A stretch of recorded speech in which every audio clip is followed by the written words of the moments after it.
긴 기다림의 시간이 우리를 지치게 합니다. 희망이 절망으로 바뀌고 있는 분들도 계실 텐데요. 이 기다림의 시간, 여러분들과 함께합니다.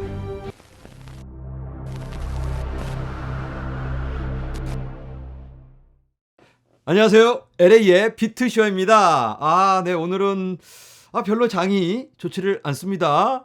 주식시장도 어렵고 코인 시장은 더 어렵죠. 힘든 분들이 많이 계실 텐데, 이럴 때는 핸드폰 어디 있지 이거? 핸드폰 이거 자꾸 쳐다보지 마시고 덮어 놓으십시오. 비트코인 현재 가격 46,836달러. 지금 시간은 12월 14일 오후입니다. 한국 시간이고요. 보시는 것처럼 비트코인이 지금 200일 이동 평균선에 딱 걸려 있습니다.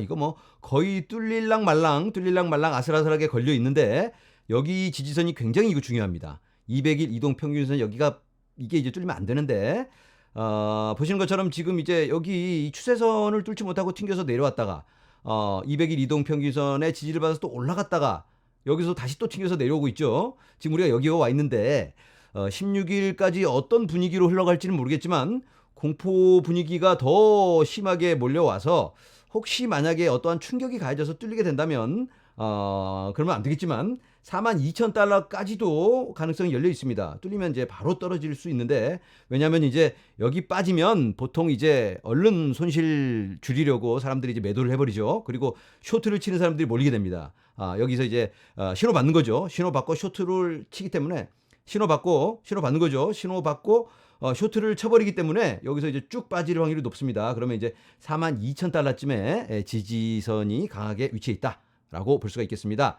하지만 우리가 알 수가 없습니다. 갑자기 이제 분위기가 좋게 흘러서 또 여기까지 왔다 갔다 할 수도 있고, 그리고 이제 16일에 긍정적인 방향으로 흘러가서 확 뚫고 또 반등을 할 수도 있는 겁니다. 우리가 방향은 정확하게 알 수는 없습니다.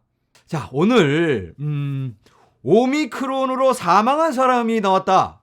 이런 뉴스가 나와서 이 공포 분위기가 더해지고 있는데, 오미크론 아무것도 아니래 이랬었는데 지난주까지 가볍게 봤는데 사망을 했다니까. 이거 괜히 이거 위험한 거 아니야 하면서 이거 불안한 마음이 생기는데, 그런데 이제 사망한 사람이 오미크론 감염자이긴 하지만 다른 병이 있어서 사망을 했을 수도 있는 거죠. 자, 그런데 공포 분위기를 조성하자면 끝도 없죠. 한국 시간으로 16일 새벽까지는 이렇게 불안한 장이 계속 연결될 듯 보이는데, 16일 새벽이 뭔지는 아시죠? 제롬 파월이 FOMC 미팅을 끝내고 발표를 하는 시간입니다. 테이퍼링은 언제까지 끝내고 금리는 언제 어떻게 인상을 할 거다라는 이제 계획을 얘기할 텐데, 처음에는 제롬 파월이 테이퍼링을 하겠다, 그렇지만 내년 여름쯤에 이렇게 얘기를 했다가 인플레이션이 너무 높으니까 이거 일시적이 아닐 것 같은데 이거 그러면서 갑자기 이제 이거 테이퍼링을 좀 빨리 하겠다 이렇게 나오다가 지난달에 이거 분위기를 싹 바꾸면서 일시적 아니다 이렇게 나오니까 이거 갑자기 시장이 얼어붙는 거죠. 자, 그런데 시장의 기대는 테이퍼링을 빨리 끝낸다, 인플레이션이 이렇게 높으니까 이 정도는 받아들여야겠죠. 하지만 금리 인상을 바로 하는 게 아니고 분위기를 좀 봐서 조심해서 하겠다 이렇게만 해주면 참 좋게 움직일 것 같은데, 그렇지만 우리가 예상은 해볼 수가 있겠지만 정확하게 이걸 알 수는 없습니다. 지금 시장의 분위기가 불안감이 가득합니다. 그러니까 이제 문제는 모르니까, 어떤 발표가 나올지를 모르니까 이게 불안한 거죠. 안다면 거기에 맞춰서 그만큼만 걱정을 할 텐데, 모르니까 좀 과하게 걱정을 하고 고민을 하는 감이 있습니다. 자, 제가 오랜만에 빠따로 한번 설명을 드려보겠습니다. 자, 우리가 단체 기합을 받으면서 한 명씩 불려나가면서 이 빠따를 맞고 있습니다. 빠따 맞기 전 그 시간, 너무 긴 시간인데 그때가 제일 마음이 무겁습니다.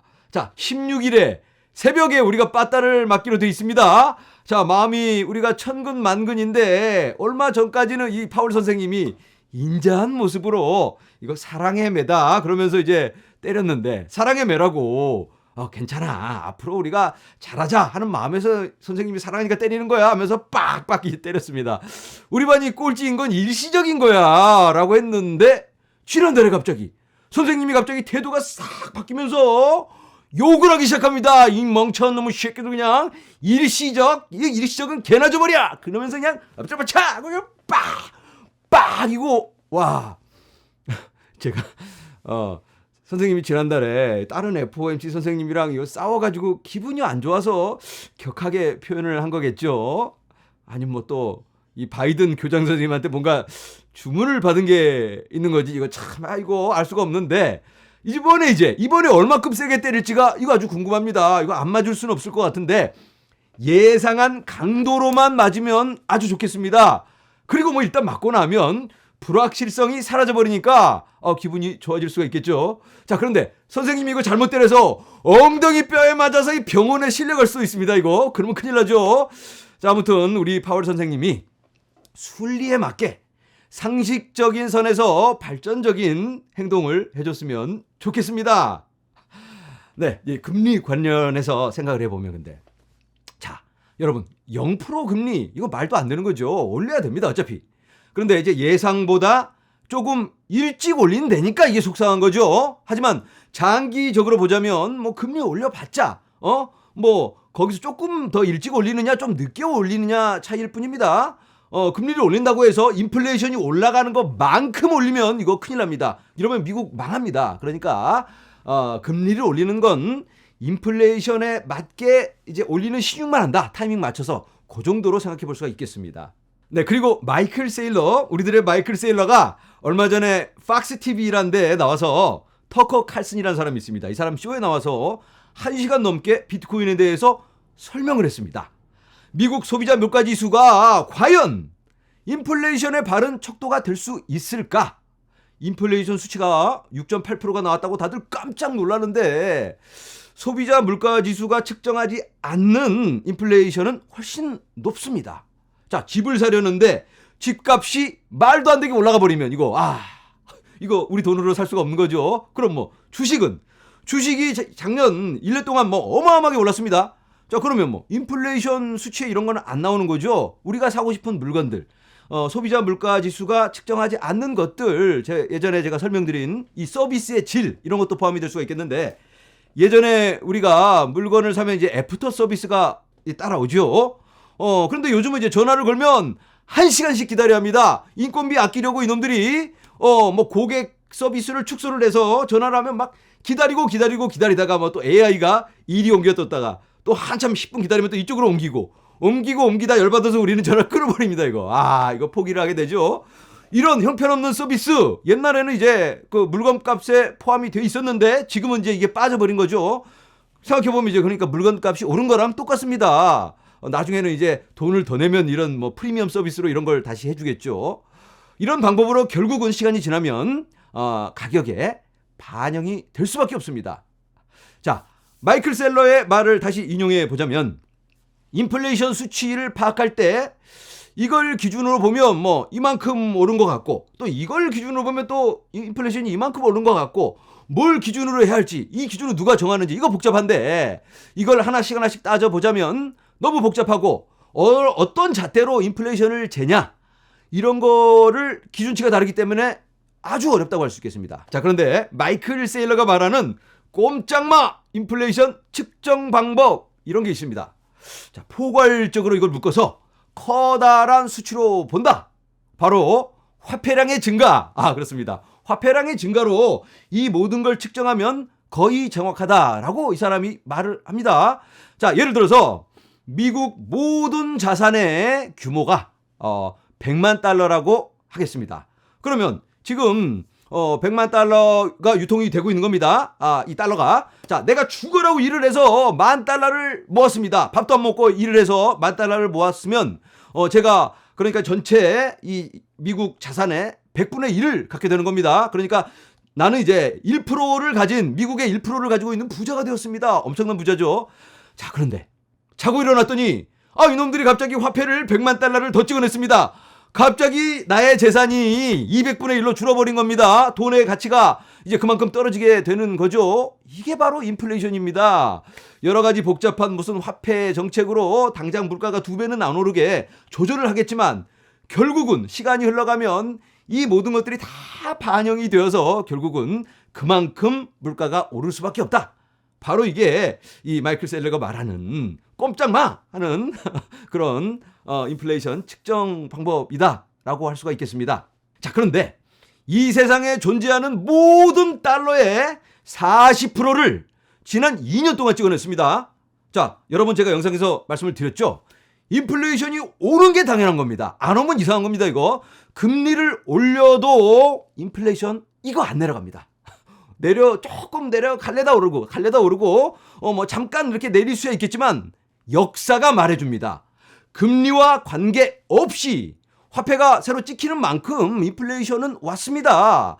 인플레이션의 요인 중 공급 부족으로 오는 인플레이션도 있겠죠. 다른 요인들도 많이 있습니다. 하지만 가장 큰 요인이 바로 화폐량의 증가라고 할 수 있겠습니다. 자, 이 말도 안 되는 화폐량의 증가로 인해서 피해를 최소화하려면 이거 어떻게 할까요? 이거 큰일인데. 그럼 뭐 우리 돈을 은행에다가, 이 은행이라고 그러면 뱅크네, 뱅크. 이 은행에다가 다 우리 돈을 넣어놓고 꼭 붙들고 있으면 이제 은행에서 이자를 주겠죠. 이거 붙들고 있으면 인플레이션 방어가 될까요? 네.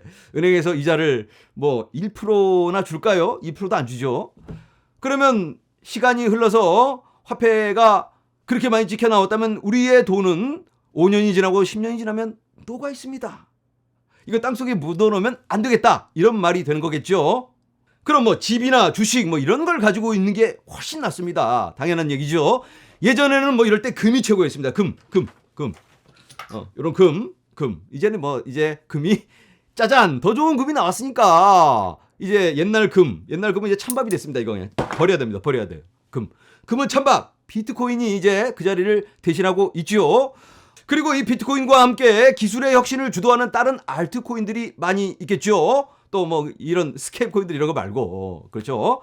자, 이번 달 안에 부자가 되려고 하니까 힘든 거지. 길게 보면 답은 나와 있습니다. 네. 그렇다면 이제 우리가 우리 같은 이 개미들 말고 기관들은 과연 어떻게 투자를 했을까? 지난주 기관 투자 한번 살펴보도록 하겠습니다. 여기 마지막 막대기가 지난주 기관 투자의 모습입니다. 그런데 그 전주들과 비교해 봤을 때 조금 약하죠. 지난 2달 동안 가장 낮은 수치인데 기관들이 약간 소극적인 모습을 보이고 있지 않나? 좀 아쉬운 모습이긴 합니다. 자, 그러면 어떤 기관들이 어떻게 투자했나 보도록 하겠습니다. 자, 이렇게 빨갛게 마이너스 매도한 기관들이 많이 있고, 그리고 과감하게 매수를 한 기관들이 있죠. 펄퍼스 같은 경우는 176 밀리언 달러를, 하지만 ETC 그룹은 마이너스 116 밀리언. 그러니까 기관들마다 대응이 다르다. 지난주는 그래도 이제 플러스입니다. 플러스 87 밀리언 달러로 투자가 되었고요. 자, 코인별로 보도록 하겠습니다. 비트코인이 51 밀리언 달러 플러스. 자, 근데 이더리움이 마이너스 17. 미더리움을 이제 매도를 한 겁니다. 멀티에서 14, 바이낸스 0.9 마이너스, 라이코인. 그리고 솔라나가 18.8. 역시 기관들의 사랑을 받고 있는 솔라나 굉장히 많은 양이 매수가 되었습니다. 자, 그리고 폴카닷 1.4, 카다노 1.8 매수가 되었고요. 트론이 17.2, 굉장히 높은 양의 트론이 매수가 되었습니다. 리플 0.6 이렇게 되었습니다. 네, 지난 저의 영상을 보시고 어느 분이 이렇게 질문을 주셨는데요. 슈아님, 상반 관점에서 어느 정도 물러나시는 뉘앙스가 보입니다. 시즌 종료면 확실하게 말해주세요. 네. 지난 영상에서 좀 그렇게 보였나요, 제가? 저는 뭐 조심스럽게 말하자는 차원에서 다른 관점도 있다라고 말씀을 드린 건데, 물러나다니 물러나지 않습니다. 다만 제 말에 오해를 하실까봐 제가 조심스럽게 말씀을 드리고 있는데, 시즌 종료가 언제냐고 물어보시는데, 시즌 종료 저도 그걸 알면 확실하게 말씀을 드리겠는데 그걸 모르죠. 아무도 알 수가 없습니다. 그걸 알면 뭐 전재산 롱을 치고 최고점 찍었을 때 그냥 쇼트를 딱 치면 되겠습니다. 그러시면 뭐 여러분 부자가 될 수 있습니다. 하지만 그게 불가능합니다. 그러니까 우리가 전략적인 접근이 필요하다. 그리고 또 이 최고점 이딴 거 몰라도 수익 올릴 수 있는 안전한 길로 가자. 이걸 말씀드리는 겁니다. 시즌 종료란 말이 있는데 이거 한번 짚고 넘어가 보도록 하겠습니다. 자, 시즌 종료. 이 말 참 무시무시한 말인데 시즌 종료라면 과연 뭐 한 달짜리 시즌 종료? 3달? 아니면 4년짜리? 반감기 이후에 오는 4년 주기 시즌 종료를 말씀하시는 거겠죠? 이런 질문을 주신다면 그리고 뭐 이제 앞으로 그러면 3년 동안 베어마켓? 듣기만 해도 갑자기 공포가 밀려 들어오는데 그렇다면 이거 정말 무시무시한 일입니다. 자, 과연 그런 일이 지금 일어날까? 저는 그렇게 생각하지 않습니다. 어디까지나 틀릴 수도 있는 개인적인 생각입니다. 상승 패턴이 좀 길어지고 있다라고 생각을 합니다. 예전에 제가 여러 번 말씀을 드린 것처럼 지금은 기관들이 주도하고 있는 대기업들이 뛰어들고 있는 지금 뭐 이런 상승장을 만들어가고 있는데 또 나라들이 블록체인의 이 사회 경제 구조를 구축하고 있습니다. 자, 이렇다면 혁신이 강제될 수밖에 없다라는 생각이 드는데 이런 걸 감안했을 때 이 기간이 길어질 수밖에 없겠다라는 생각이 듭니다. 예전에 제가 지속적으로 말씀드린 것처럼 이 기관들, 대기업들, 나라들은 행정 절차가 아주 깁니다. 그리고 4년마다 오는 반감기의 영향은 그걸 따져보자면 앞으로 계속 됩니다. 다만 그 파급 효과가 점점 약해질 뿐입니다. 지난주 영상에서 왜 반감기 효과가 약해지는지 설명을 드렸습니다. 작년에 1800만 분의 6.2개 비트코인을 줄여버렸죠. 자, 그렇다면 다음 반감기 2024년에 있을 다음 반감기 때는 아마 유통량이 한 1900만 개 정도 될 것 같은데 좀 넘게 1900만 분의 3.125개를 줄이게 됩니다. 그러니까 상대적으로 별거 아니게 됩니다. 별거 아닌 것까지는 아니지만 많이 줄어들게 되는 거죠. 뭐 그래도 영향은 있습니다. 그러니까 다음 반감기 이후에도 상승이 있을 거라고 생각을 합니다. 그렇지만 이번만큼보다는 줄어든다. 이해가 되시죠? 자, 그리고 우리가 시즌 종료 이 말을 들으면 두려워하는 이유가 있습니다. 2018년에 시즌 종료되고 나서 어떻게 됐나요? 비트코인이 80%가 그냥 쫙 빠져버렸습니다. 80%가 넘게. 80%면 뭐 어마어마한 수치죠.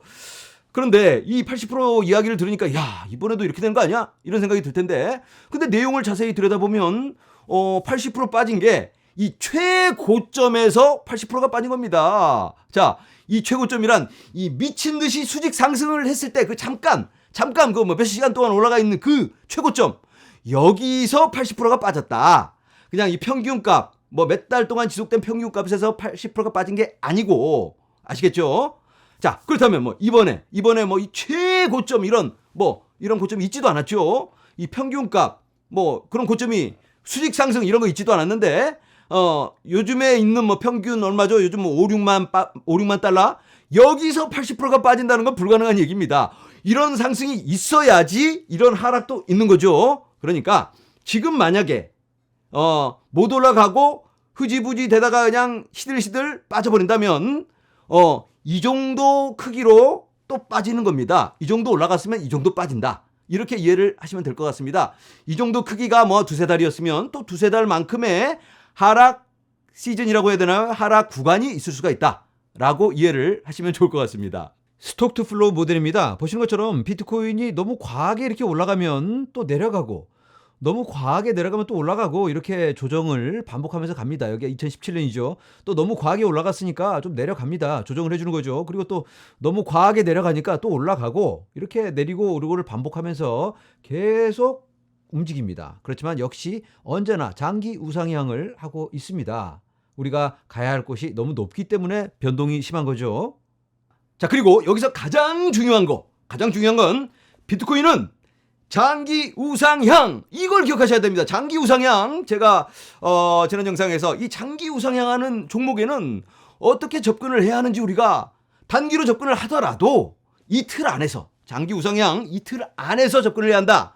기억하시기 바랍니다. 그리고 제가 늘 비트코인 중심으로만 설명을 드리지만 우리들의 알트코인들은 어떡하나. 그렇죠.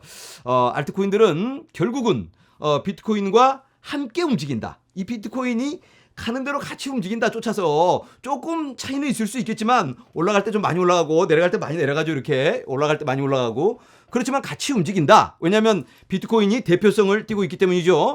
네, 다시 한번 정리하자면 저는 비트코인이 우리들의 또 코인들이 여기서 반등 못하고 그냥 시들시들 추락해버린다면 시즌 종료 아니다 라고 생각을 하고요. 물론 이제 4년 주기 시즌 종료가 아니다.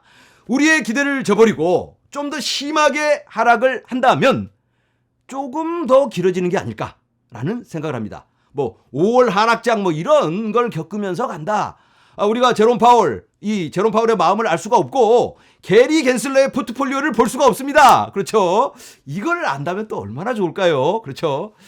네, 어쨌든 우리가 가는 이 길 목적지는 정해져 있습니다.